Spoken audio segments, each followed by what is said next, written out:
আমরা এখন আছি কাজীপাড়া মেট্রো স্টেশনের নিচে। স্বাধীন বাংলাদেশে এইটাই আমাদের প্রথম ভিডিও। আমরা এখানে খুঁজে পাইলাম আমাদের কুলার টিমের শোয়েবকে। পেন্ট নিয়ে কিছু করতেছে। কি করতেছো তোমরা? যতগুলো লেখা গ্রাফিটি ছিল সব আমরা ক্লিন করে দিতেছি হোয়াইট কালারের চুন দিয়ে। এইটা এখনো আমরা 10 নাম্বার থেকে অলমোস্ট এই পর্যন্ত কভার করছি আর এদিকে আমরা আগাইতেছি। এই বিজয়টাও কি মুছে দিবা? বিজয় আপাতত সৌন্দর্য বর্ধনের জন্য মুছে দিতে হইতেছে, বাট বিজয় আমাদের মনে আছে। ওকে, নাইস। ID card. আচ্ছা, তুমি কি তাহলে এখানে থাকো, আমরা ওই দিকে যাই। এখন কাজীপাড়া হয়ে আইডিপির দিকে যাচ্ছি। ছাত্ররা রাস্তায় আছে, রিক্সার জন্য আলাদা লেন এবং খুবই স্মুথ ট্রাফিক। এই রাস্তায় বহু বছর চলাফেরা করা হয়েছে, বহুবার আইডিপি গেছি, বিশেষ কম্পিউটার সিটি, তারপরে ঢাকার ওই পাশে, কিন্তু এরকম সুশৃঙ্খল ট্রাফিক খুব বেশি দেখার সুযোগ হয় না। পরিবর্তন আসতেছে, পরিবর্তন আমরা সবাই চাই, পরিবর্তন আমরা সবাই চেয়েছি। আমি জানি না এই ছেলেটা কোন স্কুলে পড়ে, কোন ক্লাসের পড়ে বা কোন কলেজ বিশ্ববিদ্যালয়ে পড়ে, কিন্তু তাদের মধ্যে যে দায়িত্ববোধ, এই দায়িত্ববোধের কিছু অংশ যদি আমরা সবাই কম বেশি অ্যাডপ্ট করতে পারতাম, তাইলে হয়তো এতটা খারাপ অবস্থা তৈরি হইতো না। যদি এভাবে ছড়ায় মানুষের মধ্যে, সবার মধ্যে একটু ভালো কাজ করার, একটু সৎপথে থাকার, একটু দুর্নীতিকে বর্জন করার, অনিয়মকে অ্যাভয়েড করার মূল্যবোধগুলো যদি তৈরি হয়, তাহলে একটা দেশ রাতারাতি বদলে যেতে পারে। 5ই আগস্ট যখন আমরা এই রাস্তায় ছিলাম, তখন এখানে এত মানুষ ছিল, হাজার হাজার মানুষ, নড়ার দরকার হয় নাই।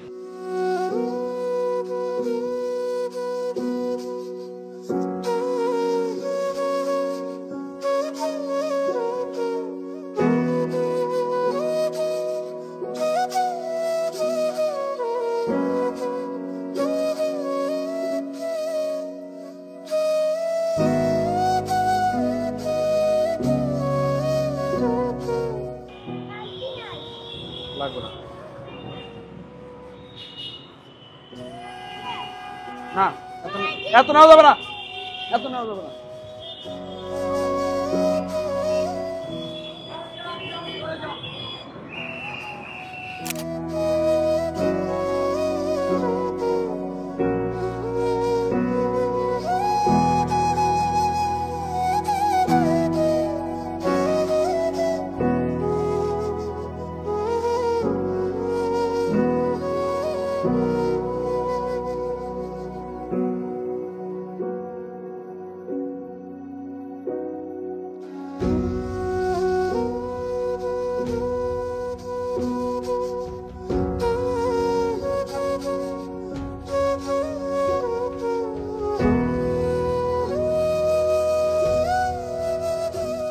আমরা এখন আছি বিসিএস কম্পিউটার সিটির সামনে।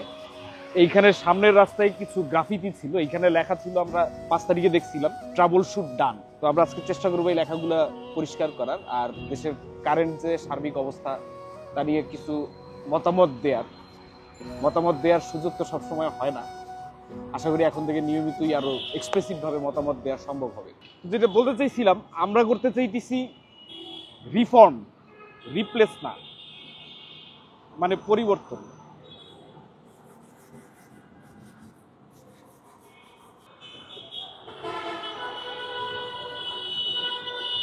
ফাহাদ তো প্রায় শুয়ে পড়ছে। 17 তারিখ প্রথম যেদিন গুলি চললো, শহীদ আবু সাইদ মারা গেলেন, সব মিলে 6 জন মারা গেলেন। ওই দিন আমরা ভাবছিলাম যে দেশে তো এর আগেও আন্দোলন হয়েছে এবং অভ্যুত্থানে সবসময় কাউকে না কাউকে প্রাণ হারাইতেই হয়েছে, এবং এই শহীদের তালিকা এর থেকে ভারী খুব বেশি আন্দোলনে কিন্তু ছিল না। কিন্তু আমরা দেখলাম যে 17 তারিখের পরে 18 তারিখে শহীদের সংখ্যা 1 লাফে 100 হয়ে গেল এবং ইন্টারনেট বন্ধ করে দেওয়া হয়। এইরকম ব্ল্যাকআউট মনে হয় দেশে খুব একটা হয় নাই, দেশের ইতিহাসে এরকম কিছু নাই। যারা ফ্রিল্যান্সার কমিউনিটি আছেন, যারা অনলাইনে টুকটাক কাজকর্ম করেন বা ফুললি ডিপেন্ডেন্ট, তাদের যে কি অবস্থা হয়েছে এই কয়েকদিনে। আমাদের পলক সাহেব বললেন কি স্যাটেলাইটে বৃষ্টি হয়েছে। জানি না এটা গুজব কিনা, কিন্তু স্যাটেলাইটে বৃষ্টি হওয়ার মতো ব্যাপার স্যাপার যদি কেউ এসে এই যুগে বলে, তাইলে আমি জানি না আসলে ওনাদের এই লেভেলে কাজ করার মতো যথেষ্ট এবিলিটি বা সেন্স আছে কিনা। আপনি পায়ে ব্যথা হইলে তো পা কাইটে ফেলতে পারেন না, প্রবলেমের তো এইভাবে কোনো সলিউশন হয় না, এবং যা হবার তাই। এত অ্যারোগ্যান্স, এত দুঃশাসন, এই সব কিছু নিয়ে কিন্তু ওনারা শেষ পর্যন্ত থাকতে পারলেন না, চলেই গেলেন। মাঝখান দিয়ে গত 15 বছরে যা কিছু করছেন তার হিসাবও আশা করি হবে। এই 15 বছরে আমরা যেই পরিমাণ বুস্ট দেখতে পাইতাম, আইসিটি থেকে যে সমস্ত কাজকর্ম করা হইতো তা মোস্টলি আমরা দেখছি যে বাংলাদেশে যে হার্ডওয়্যার মার্কেট বলতে কিছু আছে, কিছু এক্সিস্ট করে, এটা নিয়ে খুব বেশি মাথা ব্যথা কারো কখনোই ছিল না। বাংলাদেশের হার্ডওয়্যার মার্কেটটা বলতে পারেন প্রায় 90-95 বললে কম হবে, প্রায় 99% হচ্ছে ইম্পোর্ট ডিপেন্ডেন্ট। আমরা দেশে হার্ডওয়্যারে কোনো কিছুই তৈরি করতে পারি না, কিন্তু ওয়ার্ল্ডের সবচেয়ে বড় কোম্পানি এখন কে? এনভিডিয়া। কি করে? ম্যানুফ্যাকচার। আমরা কি করি? ইম্পোর্ট। আমরা কি করি? আমরা আইসিটি বলতে বুঝি ফেসবুক, আমরা বুঝি ইউটিউব, আমরা বুঝি freelancing. Freelancing is great, but freelancing is a form of work, যেটা আপনি বাসা থেকেও করতে পারেন এবং ভিন্ন ভিন্ন কাজে করতে পারেন, ভিন্ন ভিন্ন প্রজেক্ট। এগুলো কিন্তু এগুলো যত না সলিড, এগুলো বেশি হচ্ছে ট্রান্সফরমেটিভ। একসময় ফ্রিল্যান্সিংয়ের যে প্রফেশনগুলো, এগুলো এক্সিস্টই করতো না, এগুলো আসছে এবং প্রবাবলি একসময় এগুলো হয়তো আরও ট্রান্সফর্ম হবে। এগুলোর সুযোগ সুবিধা সবই আমরা পাবো, সফটওয়্যার মার্কেটের সুযোগ সুবিধা আমরা সবই পাবো, কিন্তু আমাদের হার্ডওয়্যার মার্কেট কই যাবে? আমরা কি 100% ইম্পোর্টই থাকবো? আমরা কি কখনোই কিছু বানানোর চেষ্টা করবো না? এই ধরনের ব্যাপার স্যাপারগুলো নিয়ে আমার হাইটেক পার্ক হয়েছে, এটা হয়েছে, ওটা হয়েছে, অনেক কিছু হয়েছে। আমি না দেখছি ইম্পোর্টারদের কোনো মাথা ব্যথা, না দেখছি গভর্নমেন্টের তরফ থেকে বিশেষ মাথা ব্যথা। ফোকাসটা কেন জানি এই দিকে কখনোই ছিল না। আর এর বাইরে যারা কাজ করতে চাইতো, কাজ করার তো কোনো সুযোগই নাই। একবার একটা বিশ্ববিদ্যালয়ের ডিপার্টমেন্ট থেকে আমাদের বলা হলো একটা পিসি তারা বানাইতে চায়, হাই কনফিগারেশন, তারা এখানে সিমুলেশন রান করবে। তো আমরা 5 লাখ টাকার মধ্যে কনফিগারেশনে দিলাম RTX 4090। ওখান থেকে আমাদের জানানো হইলো যে ওই ইউনিভার্সিটি ডিপার্টমেন্টের হেড বলতেছেন যে তারা তো কন্ট্রাক্টর ছাড়া কোনো কাজ করতে পারে না। কন্ট্রাক্টর তাদের বলতেছে 5 লাখ টাকার মধ্যে 3090 ছাড়া পিসি বানানো পসিবল না। তো এইসব কোলাবোরেশনে আমরা না কোনো আর্থিক সুযোগ সুবিধা বা কোনো কিছুই নেই না, নাথিং, একদম জিরো, ফ্রি অফ কস্ট। আমাদের টিম যায়, রেকর্ড করে, বানায় দিয়ে আসে, জাস্ট একটা কন্টেন্টের মতো থাকে, সো দ্যাট আরও মানুষ এটা থেকে জানতে পারে, শিখতে পারে। তো আমরা বললাম যে 5 লাখ টাকার মধ্যে 3090 দিয়ে পিসি বানায় আপনাদের এখানে দেওয়া আর সেটা নিয়ে কন্টেন্ট করা আমাদের পক্ষে সম্ভব না। আপনারা আপনাদের কন্ট্রাক্টর থেকেই নেন এবং নিয়ে তাই সেটা নিয়ে বানায় নেন, কিন্তু কন্ট্রাক্টর থেকে প্রোডাক্ট নিয়ে সেটা আমাদের দিয়ে হালাল করে নেওয়া ওইটা হবে না। কারণ আমরা কাজ করি অডিয়েন্সের সাথে, আমাদের অডিয়েন্সের ভিতরে প্রত্যেকেই জানে RTX 4090 দাম কত। সেই দামে একটা 3090 কেনার কোনো মানেই হয় না। তো এইরকম ম্যাক্সিমাম খাতেই আমরা দেখছি, ম্যাক্সিমাম ক্ষেত্রেই আমরা দেখছি প্রচুর পরিমাণে অর্থ তস্যুপ, তহবিল তস্যুপ, উল্টাপাল্টা, যা হওয়ার কথা না তাই হইতেছে, এবং এইটাই একটা কালচার, এটাই একটা সিস্টেম হয়ে গেছে। পিসি মার্কেটে মেইন যদি আমি ইস্যুর কথা বলি, তাইলে ইস্যু কি কি? প্রোডাক্টের অ্যাভেবিলিটি, প্রাইস, ওয়ারেন্টি। এখন এই প্রবলেমগুলো একটা বড় সমস্যার গোড়া কিন্তু হচ্ছে আপনার সিস্টেম। ইম্পোর্ট যারা করে, আমাদের তো মোটামুটি বলতে পারেন আইটি পণ্যের ম্যাক্সিমামই ইম্পোর্ট বেসড প্রোডাক্টগুলোর মধ্যে যখনই প্রোডাক্টগুলো কাস্টমসে যায়, যাওয়ার পরে বাস্তব অর্থে কিন্তু কোনো ট্যাক্স, ভ্যাট এগুলো কিন্তু আইটি পণ্যে থাকার কথা না। কাস্টমসে যে সঠিক সময়ে কম্পিউটারের পণ্যগুলো ছাড়ানোর জন্য যে টাকাটা দিতে হয়, যে ঘুষটা যায়, যে টাকাগুলো খরচ হয়, ম্যাক্সান থেকে আমাদের 2টা রিভিউ ইউনিট পাঠানো হয়, এই 2টা কাস্টমস থেকে ছাড়াইতে গিয়ে আমাকে 30,000 টাকা খরচ করতে হয়েছে। 200 গুণন $1 সমান 110 টাকা বাংলাদেশি টাকা। হ্যাঁ, বুঝতে পারছি। ইনটু এই মালটা আপনার মাদারবোর্ড 25%, 15.55, টোটাল হচ্ছে 58%, ফাইন দিবেন 33%, টোটাল হচ্ছে 99%। এটার উপর ট্যাক্স, আপনার ট্যাক্স আসছে 21,780 টাকা ট্যাক্স। বুঝতে পারছি, আপনার 21,780 টাকা ট্যাক্স দিতে হবে, এর সাথে ফাইন অ্যাড করতে হবে। আপনার ফাইনটা বাইর করে দিচ্ছি আমি। ফাইন কিসে? এটা ফাইন আরো ছাড়া ফাইন বসায় দেয়, ওই ফাইনের উপরে অ্যামাউন্ট করে ওটা আবার ট্যাক্স একটু বেড়ে যায়। কেন? এটা ওদের এখতিয়ার, ওরা নিবে, আপনাকে জোর করে নিবে, কোনো বুদ্ধি নেই, দিতেই হবে ওদের। না দিবেন অন্য পেপার গ্রিন করে দিবে না, সাইনও দিবে না, মালও দিবে না। এই প্রোডাক্টগুলো আমি পাইতাম না। দেখা যায় প্রোডাক্টের দামও এত না যত টাকা দিতে হয়েছে। কেন? কারণ টোটাল সিস্টেমটা ওইখানে এমনভাবে তারা তৈরি করছে যে আপনি টাকা না দিয়ে আপনি প্রোডাক্ট ছাড়াইতে পারবেন না। তো এই টাকাটা যখন একটা ব্যবসায়ী খরচ করে, সেটা শেষে কে পে করে? ওই ব্যবসায়ী কি পে করে? না, ওই কাস্টমার কি পে করতে হয়। এই জন্য আমরা দেখি $200 গ্রাফিক্স কার্ড অনেক ক্ষেত্রেই বাংলাদেশে এসে $300, $350 বিক্রি হইতেছে।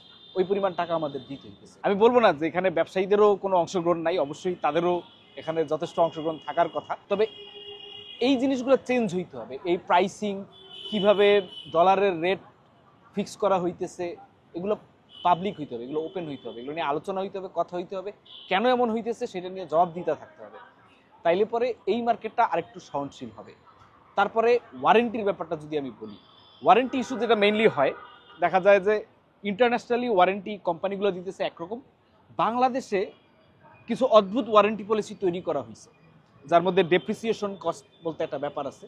ধরেন প্রোডাক্টটা অ্যাভেলেবেল নাই, আপনাকে ওই প্রোডাক্টটা দিতে পারতেছে না, কি করবে, আপনি যেই দামে কিনছিলেন একটা টাইম ওয়াইজ আপনার টাকা থেকে ওই টাকাটা বছরের জন্য কত পার বছর সম্ভবত 15 বা 25% মতো মনে হয় কাটে। তো এই টাকাটা কাটে, এটা তো অনেক ক্ষেত্রে দেখা যায় ইন্টারন্যাশনাল কোম্পানিগুলা এই রুলগুলা অনেকেই ফলো করে না। তাইলে বাংলাদেশের জন্য কি ডিফারেন্ট কোনো রুলগুলো হইলে এগুলো কারা করছে, কেন করছে, কার উপকারের জন্য করছে? এখানে কাস্টমার বা অডিয়েন্স আমার মনে হয় না কারো কোনো সুবিধা আছে। এটা নিয়ে প্রচুর কমপ্লেন আছে, এই জিনিসগুলো পুনরায় বিবেচনা করা উচিত।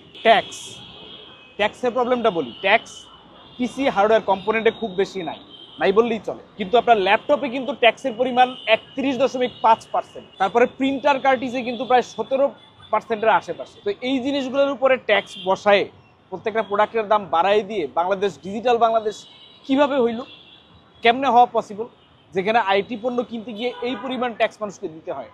একটা সময় কিন্তু বাংলাদেশ কেন ওয়ার্ল্ড ওয়াইডই পিসি মার্কেট বলতে শুধু ডেস্কটপ মার্কেটই ছিল, এখন কিন্তু ল্যাপটপ মার্কেট বিশাল বড়।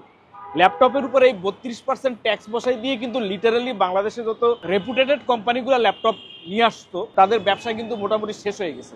ডেলের মতো কোম্পানি, এইচপির মতো কোম্পানি, অ্যাসুস, এমএসআই স্কুইজ হইতে হইতে একটুক হয়ে গেছে। রেজাল্টে কি হয়েছে, আনঅফিসিয়াল ইম্পোর্ট, বিভিন্ন চ্যানেলে ইম্পোর্ট বাড়ছে, যেগুলোয় ট্যাক্স অনেক সময় সরকার 1 টাকাও পায় না, বাট যেখান থেকে ট্যাক্স কম বেশি পাওয়া যেত সেটারে 32% বানাই দিয়ে লিটারালি অনেকগুলারে ডেট বানাই দেওয়া হয়েছে। কার উপকারের জন্য?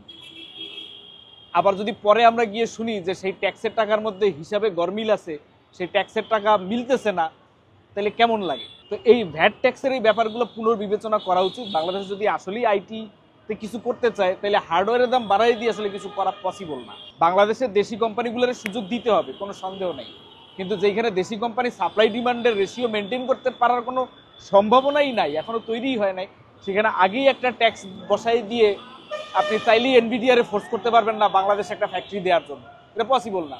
যেখানে এনভিডিআর নিজেই প্রোডাক্ট বানাই নিয়ে আসে, তাদের জিপিইউগুলো ম্যাক্সিমাম বানাই নিয়ে আসে টিএসএমসি থেকে, নাহলে আপনি টিএসএমসির মতো একটা করেন, বাংলাদেশে একটা সেমিকন্ডাক্টর ফ্যাক্টরি করেন। বাংলাদেশের সেমিকন্ডাক্টর নিয়ে কাজ করে এরকম বেশ কিছু কোম্পানি আছে, তারা কখনো কোনো পৃষ্ঠপোষকতা পাইছে কিনা আমার কাছে তথ্য নাই, হয়তো ঘাটলে আরও এই বিষয়ে তথ্য জানা যাবে। যাই হোক, তবে বিশেষ কিছু এখন পর্যন্ত আমরা করতে পারছি কিনা এটা সংশ্লিষ্টরাই ভালো বলতে পারে। এখন সর্বশেষ প্রশ্ন হইতেছে যে 12 তারিখ থেকে আমরা বন্ধ, মার্কেটের পরে বন্ধ হয়েছে, বাট মার্কেটগুলো প্রায় 15-20 দিন ধরে বন্ধ। কেউ চাইলেও একটা মাউস কিনতে পারতেছে না বা কিবোর্ড কিনতে পারতেছে না। এগুলো হয়তো পাড়ার দোকানে কম বেশি চেষ্টা করলে খুঁজে পাওয়া গেলেও যেতে পারে, কিন্তু মার্কেটগুলো কিন্তু এখনো বন্ধ। ওইদিকে মাল্টিপ্ল্যানও বন্ধ, এদিকে আপনার BCS computer CTO completely close. তো যতদূর খোঁজখবর নিয়ে শুনলাম যে মার্কেট এখনো কর্তৃপক্ষ আলোচনার ভিত্তিতে ওপেন করতে পারতেছে না, কারণ তারা সিকিউরিটি নিয়ে কনসার্ন। কারণ দেশে বিভিন্ন জায়গায় এখনো কিছু বিচ্ছিন্ন ঘটনা ঘটতেছে, লুটপাটের হামলার ঘটনা ঘটতেছে, দখলের ব্যাপার স্যাপার আছে। তো এই জিনিসগুলো নিয়ে এখনো কিছু কনফিউশন আছে এবং এই কারণে মার্কেট এখনো খুলতেছে না। তো এইখানে নিরাপত্তার ব্যবস্থা মোটামুটি নিশ্চিত হইলে বা দেশ একটু স্টেবল হইলে তখনই নাকি মার্কেট খুলবে। কিন্তু এইভাবে কতদিন আমরা বন্ধ রাখতে পারবো সবকিছু, এটা জানি না আমরা। এই জন্য আমার মনে হয় যে মার্কেট কর্তৃপক্ষ সামরিক বাহিনীর সাথে কথা বলতে পারে, যে চাইলে এখানে কিছু টেম্পোরারি হলেও কোনো সিকিউরিটির অ্যারেঞ্জমেন্ট করা যায় কিনা, যেহেতু এখনো পুলিশ রিফর্ম হয় নাই এবং পুলিশের কোনো অ্যাক্টিভিটি আমরা এখন পর্যন্ত দেখতে পেয়েছি না। তো যদি আর্মি হয় অথবা এভাবে যদি না হয়, প্রয়োজনে আমরা হেল্প করব, ভলান্টিয়ারদের একটা গ্রুপ তৈরি করব, ভলান্টিয়ারদের নিয়ে এখানে কোনো রকমের পাহারা বসানো যায় কিনা।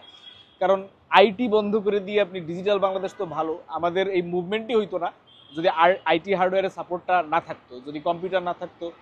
কারণ মোবাইল ডাটা তো বন্ধই, তো স্যাটেলাইটের মধ্যে বৃষ্টি হয়ে মোবাইল নেটওয়ার্ক গেছে। তো কম বেশি আমরা সাপোর্ট যা পাইছি বলতে পারেন ব্রডব্যান্ড থেকেই পাইছি, তাও তো ব্রডব্যান্ডের আইআইজিরা কানেকশন বন্ধই করে দিচ্ছে। আমরা ডটের সাথে কথা বলে শুনছিলাম যে আইআইজিরা নাকি ব্যান্ডউইথ একদম গোড়া থেকে বন্ধ করে দিছে। তো এই কারণে আইএসপিরা ডাটা দিতে পারে না।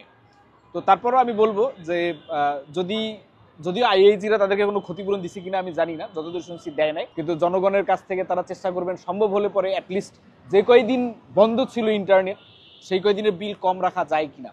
এরপরেও ইন্টারনেট স্লো ছিল, এটা নিয়ে অনেক কমপ্লেন আছে, আমরা নিজেরাই দেখছি। ইন্টারনেটের যে অবস্থা, কোনো কন্টেন্ট আপলোড করার মতো সিচুয়েশন তো ছিলই না, আর চাইলেও পারা যেত না, কারণ ব্যান্ডউইথ 10%-এর মতো অ্যালোকেশন ছিল। তো এই সব জিনিসগুলোই ফিক্স হওয়া দরকার, রিফর্ম হওয়া দরকার। কারণ আমরা চেঞ্জ চাই, আমরা চাই না জাস্ট পজিশন বদল হোক, হাত বদল হোক, এটা না, আমরা চাই চেঞ্জ, অ্যাবসলিউটলি যে মানুষগুলো জীবন দিছে তাদের জীবন ফিরে পাওয়ার কোনো উপায় নেই, কিন্তু তারা শুধুমাত্র রিপ্লেসমেন্টের জন্য জীবন দেয় নাই, তারা জীবন দিছে যাতে এই দেশটা পরিবর্তন হয়।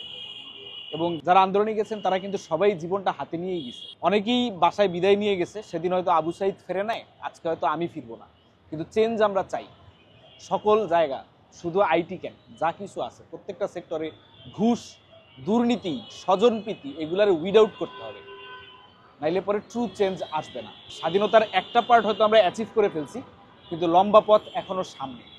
এইখানে আপনাদের সবার অংশগ্রহণ চাই। সবাই যদি আগে আসে অল্প অল্প করে, দেখবেন যে আমরা সবাই অনেক দূর আগায় যাব। দেখা হবে পরের ভিডিওতে, সে পর্যন্ত আল্লাহ হাফেজ।